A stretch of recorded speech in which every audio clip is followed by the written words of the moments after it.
Welcome, ladies and gentlemen, to ProRodeo Sports News Recap. This is Rodeo Time with Dale Brisby. On this episode, I believe it's the 6th podcast episode. It's February 2020, and we're going to be going through the February edition of the ProRodeo Sports News. I'm your host, for the three of you that don't know, Dale Brisby, greatest bull rider ever to walk the earth. And I've got a special guest with me today, Mr. Josiah Cheecho Nation Zapata. Hi, Dale. Thanks for having me. He insists on holding the microphone. Why do you insist on holding the microphone? Well, this stand right here is just a tick too short for me to get right up here on the microphone. So I was trying to give you an opportunity to give your one plug. Yeah. Well, he's a rodeo announcer, and he insists on holding the microphone. It just feels natural. It's just more natural to hold a microphone. Yeah, because you're a rodeo announcer. Yeah. What else do you do? Well, team rope. I announce rodeo, and then come here. I join you sometimes in some of your episodes of Rodeo Time. Right. But I'm just saying, what does Cheech do? I don't even know. People will ask me, and I don't know. How do you make money? Oh, well, I mean, pretty much I ride my horses, or I ride horses for other people. Okay. Or announce rodeo. Okay. Announcing rodeo. Yeah. Yes, sir. See, because the way I make money is I spur so many fat Bramer necks for fat money checks. And I just make it rain 90-point bull rides, and they pay me for it. So I just didn't know. I mean, I know you don't do that, do you? No, maybe? No. Oh. No, but I do. Oh. Listen, I'm fixing to go on the team roping trail. Are you really? Yeah, and I do have a goal. So in 4 years, one of my goals is I want to compete or qualify for steer roping finals. Really? Yeah, it's one of my goals. I didn't even know you steer roped. It's just one of my. I'm not quite a Swiss Army knife, but close. I'm like the case pocket knife of rodeo. Okay, well that's only one blade. Yeah. Is it a double blade? It's a trapper. Yeah. Does it also have the hoof pick? Some of them have hoof picks. Oh yeah. Okay. Yeah. Wow. So that's one of my goals. But ultimately, during the week, we are feeding horses, riding horses, or up here. Whose horses? Who are you training with? So, well, this guy, y'all may not have heard of him, but, I live right down the road, and he called me, and he was like, hey, do you think you can come over and give me a few tips? His name's Trevor Brazile, recently retired. Whoa, name drop. Yeah. If he's retired, why does he need tips? Well, Trevor sometimes, he forgets some of the things that we got to go back to the basics, and he was at an advanced level, and I was already there. And so I go back and I'm like, Trevor, just slow down. You're not at 90 rodeos a year anymore. We got to slow down, right? And so going over to the barn, probably about 3 or 4 days a week. To be honest with you, I've learned more in 7 days than I have in 7 years at Trevor's barn.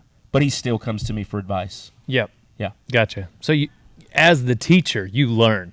Yes. I've heard a lot of teachers say that. I myself have learned sometimes from teaching. It'd be kind of like you not having interns, but you being the intern and your interns being the boss. Do you think you'll get to enter a rodeo with Trevor Brazile? I don't know. I don't know. Or you're roping horns. I'm roping horns. Okay. He's going to have to really ride a good heel horse. Okay, you'd have to have him heel. Well, he'd have to ride a good heel horse. Okay. Good one. To keep up with you turning left. Yeah, well, not only that, but when I rope something and I give a delay and I tell a healer, hey, this is good, there's going to be a little bit of delay in this spin, and he comes crashing in there, I don't need that. I need him to kind of get his mind right and get to roping correctly. He's so square. He's so just. I need him to just come down a couple notches because I got a lot of pressure on me when I rope for Trevor. See, you're talking way over my head, even right here.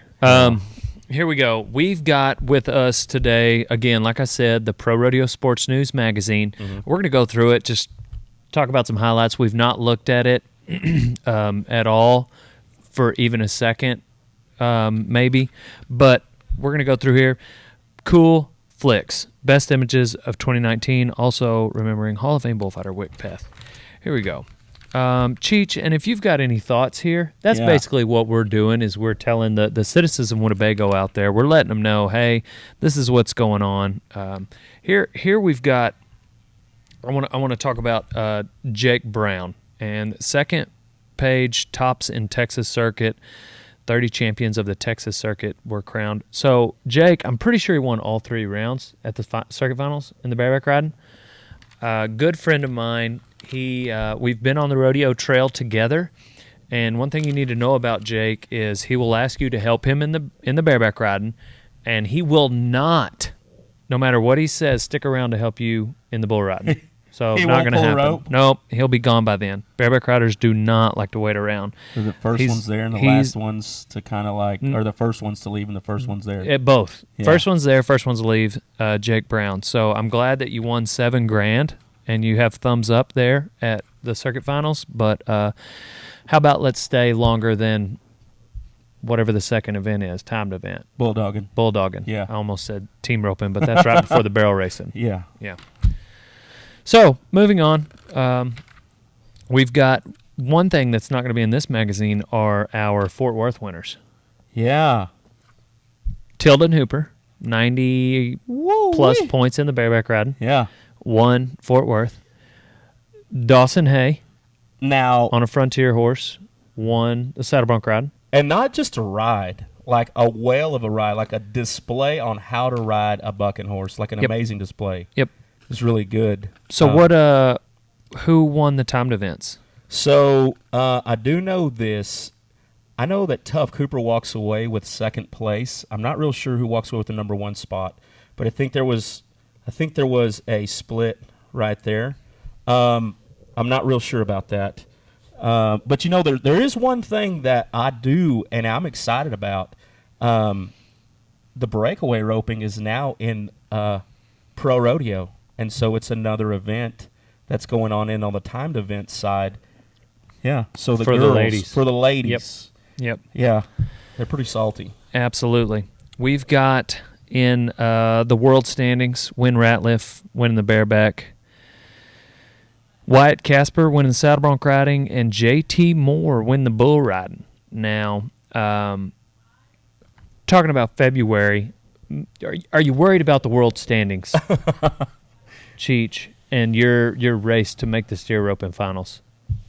Am I worried about the race in February? No, because they're not happening. Because they all happen right there. You better get your mind right because coming to Corpus, you go to all those rodeos that are right there, close by together, and so then you better be ready. You better be legging up your horse. But I do got one question for you though.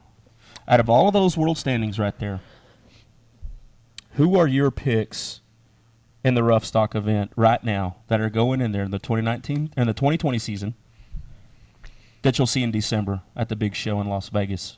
Okay, that's a really good question because some of these names that are in the top 15 right now aren't going to be in the top 15 in December or October 1st, which is the end of the season. So of these 15 that are in the top 15, if you're following along with us, I know Jake Brown right now, he's sitting second in the world, NFR vet. I believe he's going to make a run again. Uh-huh.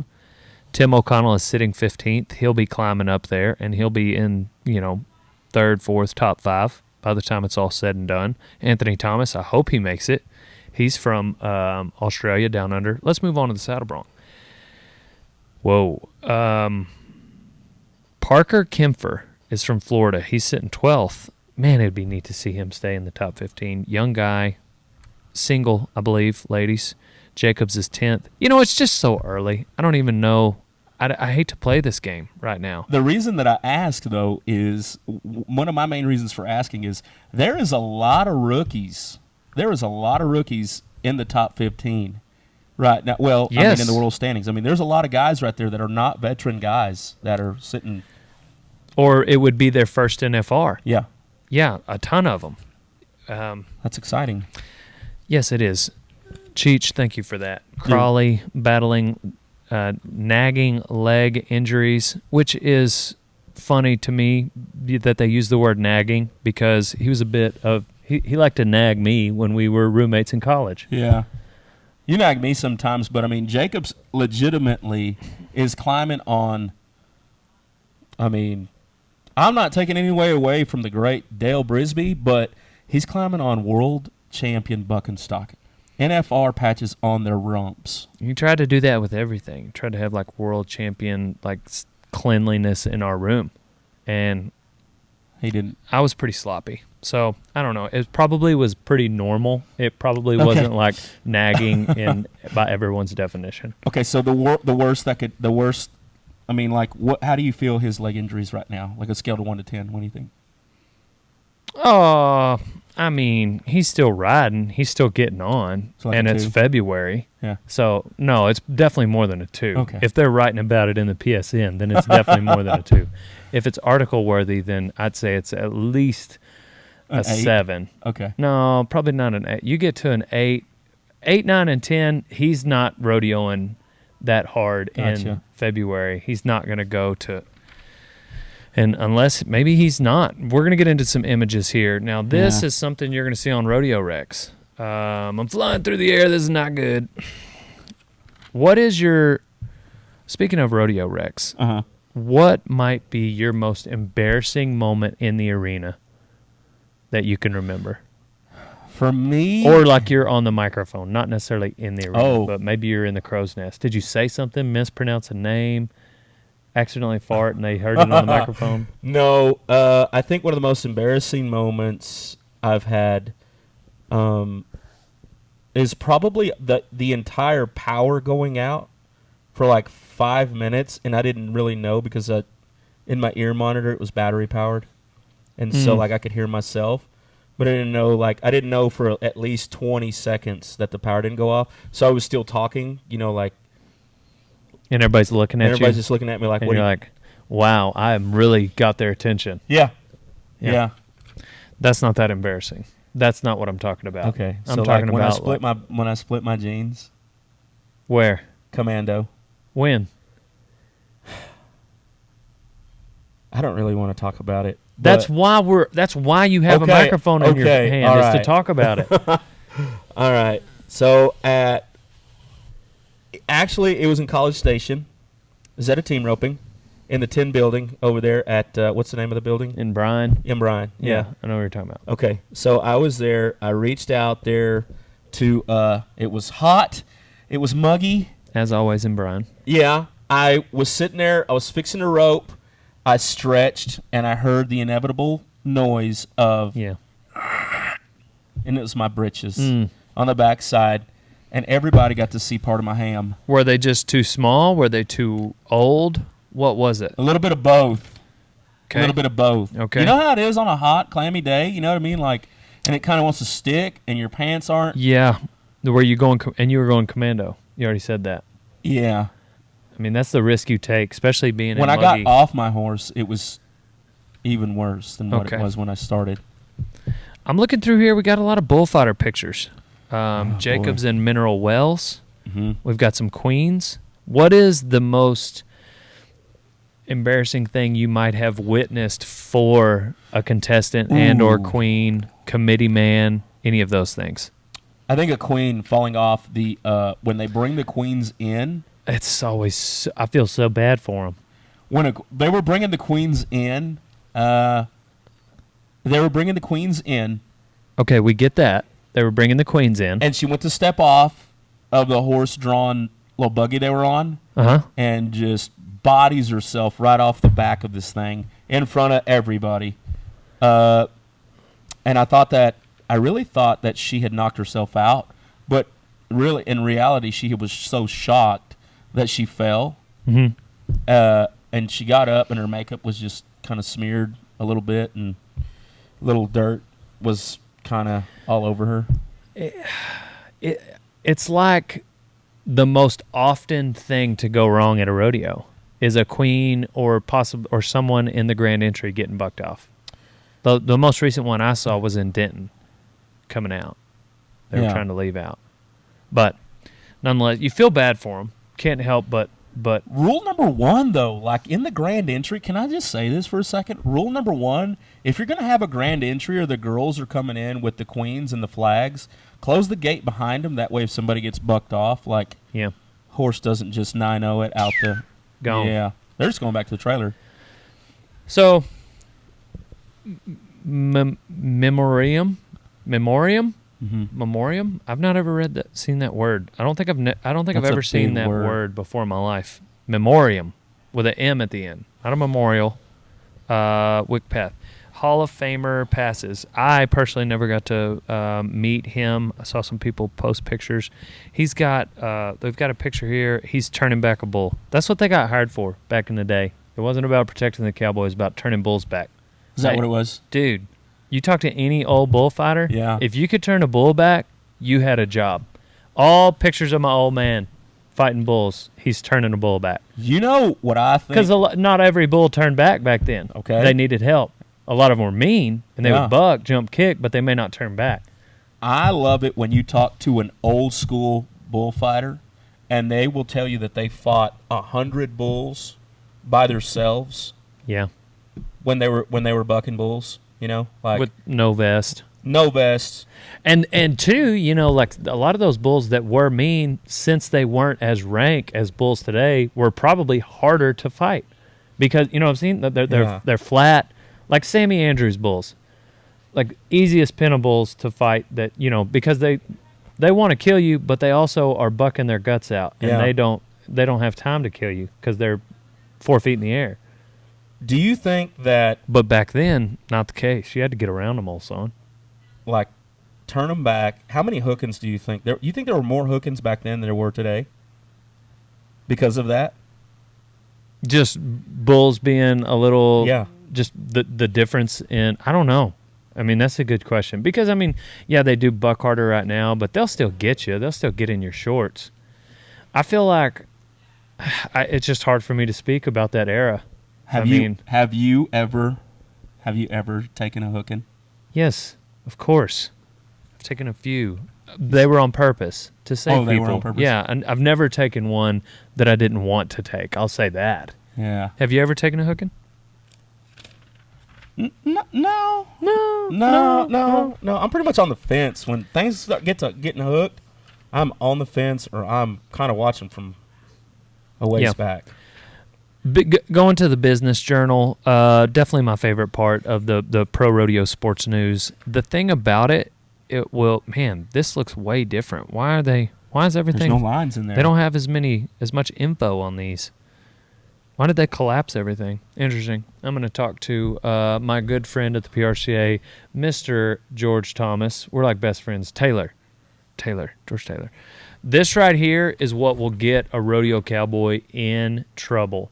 It's like when I was a kid and I would go to the donut shop with my old man. We would drive in and like my eyes were like this big. I had on sunglasses so nobody knew it. But you walk up to those donuts. All right, I want 4 sprinkles. I want a fritter. I want a bear claw. I want 4 dozen. Ooh, donut holes. Donut holes, yes, exactly. Yeah. And then I get to the truck. I eat 4 donut holes and I'm done. My eyes got way bigger in my stomach. Yeah. That's what this right here, the Business Journal is. It's like you want to enter everything. They're like... I want to announce all of these, but I'm kind of looking at... This is yours, right? I sent this to the Dale Brisby. Yep. Card number 0000001. Okay. All right. Well, card 000, etc. 1. You haven't really got in here to get to business yet. There's no circles. Remember when people get a Sharpie or a pen? Oh, son, it's February. San Antonio. We just talked about that. Sage Kimsey's not even in the top 15. All right? Some of us don't have to rodeo that hard in February. So, like, we'll see you maybe somewhere around Reno or... Yeah, September. Look out for me. Yeah. Old son. Golly, I'll dip into a few of these just to say, what's up, guys? Yeah.